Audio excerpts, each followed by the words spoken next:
I got the juice now, man.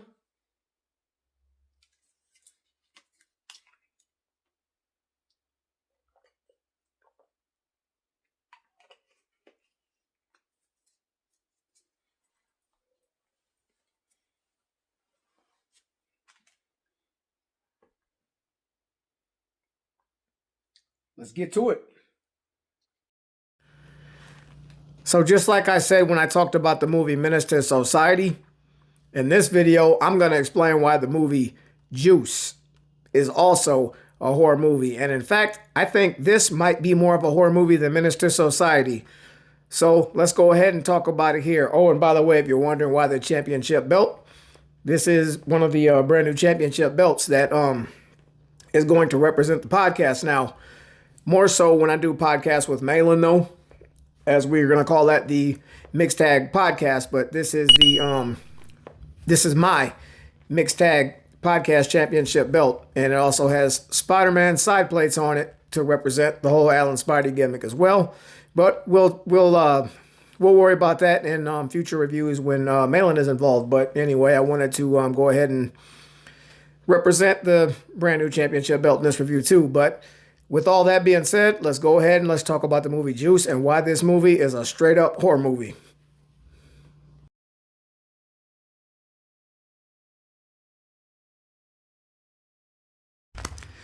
Q, also known as Quincy, is the protagonist of this movie. He's a local DJ who spends most of his time hanging out with his crew. Also got to point out that the crew skips school. He ends up competing in a DJ competition to earn respect. In my opinion, Q is the one who really earns the most juice in this movie, in my opinion. He also seems pretty chill until he's pushed to a certain limit anyway. But overall, still a pretty decent dude. Easily the nicest guy in the entire crew. I feel like he should have been the leader of the crew. Seeing as though I'd trust him more in terms of keeping the crew more at peace. I like this character a lot. Oh, he's also able to pull older chicks too. Raheem is the leader of the crew. He has a baby with an ex-girlfriend, but since he refuses to grow up, she wants nothing to do with him. I will say that Raheem does always step in and have his crew's back though in a fight.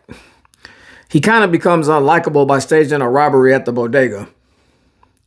He decides this after seeing his ex with a new man who has money and a nice ride. In other words, Raheem thinks he needs more juice now. Steele is the heavy-set, kind of dorky-ass member of the crew. More or less just trying to be cool like everybody else, but epically failing at it. Steele does provide some laughs here and there. He definitely earns more respect as we get near the end of the movie. Steele is also a pretty lousy cook. He pours beer and hot sauce into eggs. He also cracks under pressure very easily. Old Man Quilez. This is the old man who runs the bodega. He gets sick of gang members and also the crew, always fighting in front of his store. He even chases them off with a gun at one point. Aside from all this, he's an okay guy in my opinion. Yolanda is Q's love interest. She's in her 20s and Q is in high school. She was also married once. Not gonna lie, she bad as fuck though. I give Q props on this one. Radamez is a thug who is always harassing Bishop mostly. A leader of his own gang. Who just starts trouble with whoever they want. To be honest, I actually thought he was the main villain of this movie until we saw another side of Bishop. A member of the crew that Q has been friends with since the second grade. He feels the desperate need to get juice after his dad was raped in jail and lost his own juice. This is a comment that Radamez makes to Bishop. This is what kind of makes Bishop snap easily. He also tries to act like he's in charge of Steele for some reason, telling Steele he's got more control over his life than he does. I mean, this happens even before he snaps.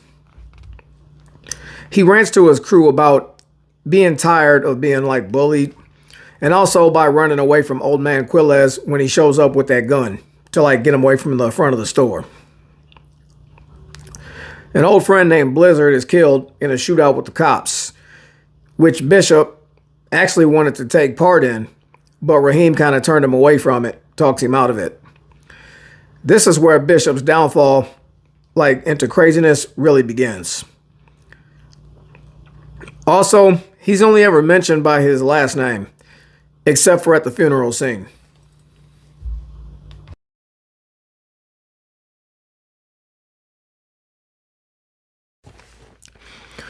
Raheem getting the gun in the first place. I don't know where the fuck he even got the money to get that damn gun, because it ain't no cheap looking piece. Raheem buys the gun, and the first thing he does is let Bishop hold it. Bishop is even seen pretending that he's going to actually shoot the gun. Mind you, this is after Bishop flips out over Blizzard getting killed in that shootout. Bishop says he's going to hold on to the gun for the bodega robbery. And Q was like, nah, fuck that. Bishop acts too crazy. Raheem agrees to let Bishop hold the gun since Bishop's already got it. I mean, what else was he going to do at that point? I would have never handed Bishop the gun in the first place. What's crazy is this robbery is all planned on the same night that Q has his DJ competition. You got to feel for Q here. On a side note, you can clearly see an extra gun on the side of Bishop's waist during the DJ comp scenes. I don't know if this was a fuck up on the production side or not, but I just wanted to point that out. Here's where this really starts the horror aspect of the film, though. During the robbery, instead of just getting the cash and leaving his plan, Bishop shoots old man Quilez in the head and kills him. This shocks the entire crew, and this is where things escalate quickly. The crew runs to an abandoned building and argue about what Bishop has just done. They agree they need to get rid of the gun. Everybody except Bishop, that is. Raheem tries to get the gun, and Bishop tells him to back off. But Raheem refuses. They get into a bit of a wrestling and shoving match, and this is where Bishop gets the upper hand and ends up killing Raheem. Q and Steele at this point, they're now pretty scared of Bishop because of his power holding that gun. Actually, Q kind of still stands up to Bishop sometimes, at least for a lot of the film. Not still, though. Steele spends most of his time, like, legit crying and being terrified of Bishop.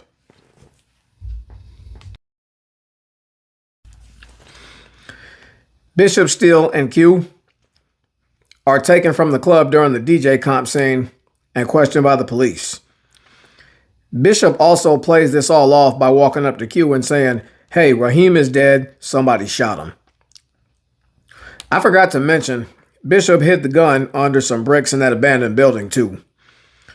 This is a very intense scene here, and excellent acting, especially by the character of Steele. Bishop is especially scary here, because he just makes up a bunch of lies and laughs it all off. The police have nothing, so the crew goes free. Now, if you're Q and Steele, this just means the nightmare is only starting. Bishop shows up to Raheem's funeral. Yes, the same Bishop who killed Raheem. Scariest part is Bishop hugs Raheem's sister and promises to find the killer and do something about it. Then he comforts Raheem's mom as well and says, "If you need anything, please let me know."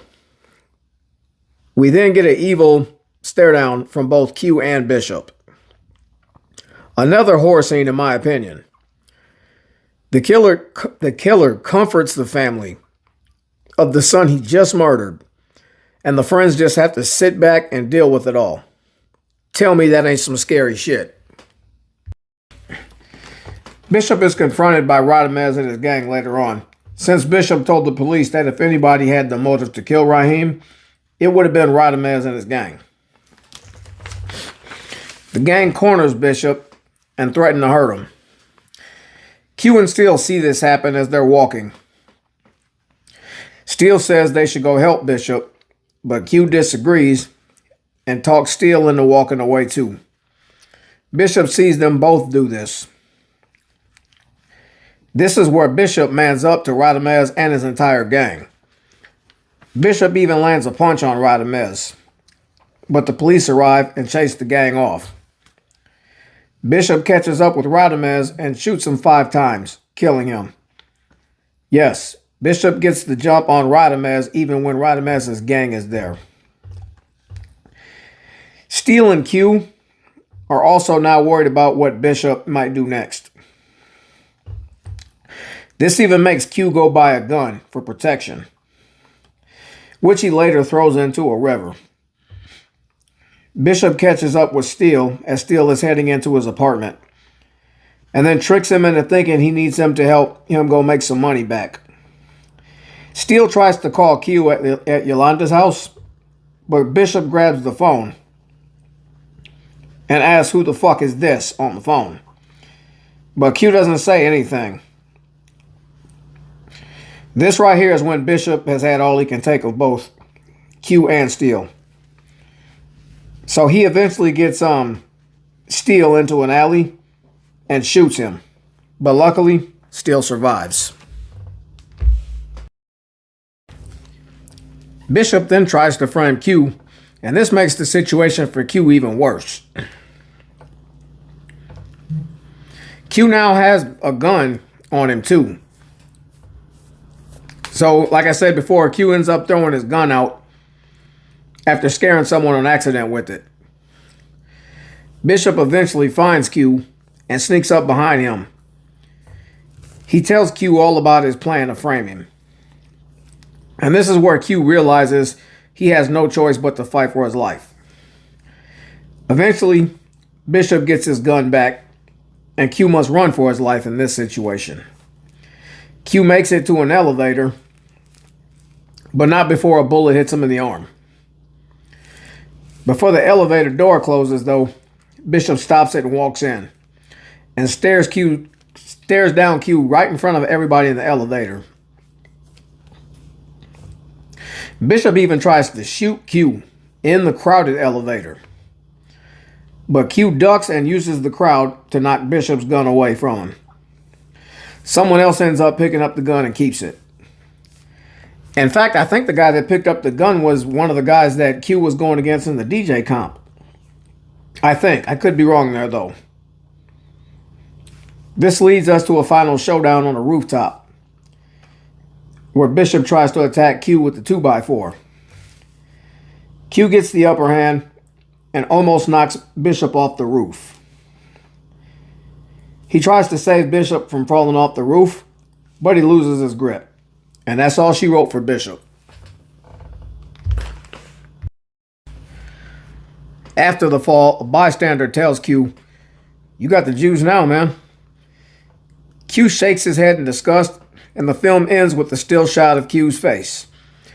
Actually, we get a flashback of the crew together before Uptown Anthem by Naughty by Nature takes us to the credits.